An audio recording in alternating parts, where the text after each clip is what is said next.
Portland's inefficiencies guarding the mid-range game have come with a secondary consequence that has affected their overall defensive efficiency. While the Blazers are the fourth best team at guarding shots inside of 5 feet, they're allowing the second most field goal attempts in that same range.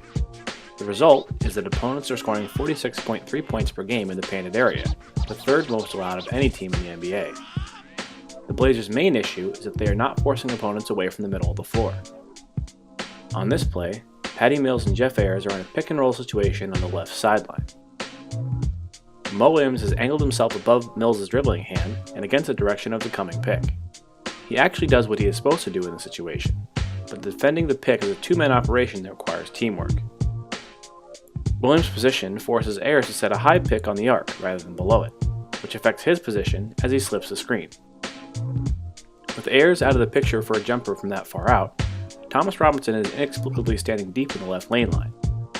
Even with Williams turning his hips to row with Mills, Robinson isn't high enough on the ice coverage to stop the Spurs guard from picking up speed as he turns the corner. With Mills well ahead of Williams, Robinson still has yet to commit to stopping his drive, and sinks beneath the basket. Not only does this defense allow Mills an open look at a floater, but an open lane for a jump pass to Ayers. Blazer defenders simply don't seem to have their own system perfected. On this play, Damian Lillard is shading Mills to the sideline. His left foot is almost in line with Mills' outside foot, leaving him susceptible to a drive to the lane. Lillard should really be shading about 12 inches to his left. Mills sees the opportunity to skip the screen altogether and take it hard to the rack. Couple that with the incredibly weak help defense by Matthews and Victor Claver, and San Antonio gets another easy bucket. Let's take a look at how to properly defend the paint off the pick and roll and how working in tandem forces low percentage shots in the lane. On this pick above the arc, George Hill is standing square with his head on a swivel. Roy Hibbert is above the free throw line and has his inside foot in line with the screener's outside foot.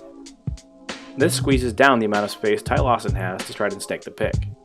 Notice his feet are naturally slightly tilted toward the direction he would like to force the ball handler, but his hips are still closed. As Lawson rounds a corner, Hibbert takes 2 steps straight backward with his hips square. The dribbler sees no opportunity for a pass, so he decides to take it himself. Portland bigs struggle to play the ball when they edge up on their pick coverage to stop the dribbler. Here, Robinson is set above the free throw line in an effort to stop Ginobili. Nick Batum is inexplicably sealing off Boris Diaw in an effort to stop a jumper, but has actually screened himself out of recovering on the play to leave poor Robinson alone on one of the craftiest penetrators in the NBA. Robinson opens his hip instead of sinking back, which is his crucial mistake.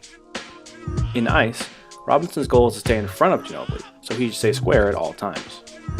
The Spurs veteran gives an easy crossover to the open space led by Batum, and it's game over.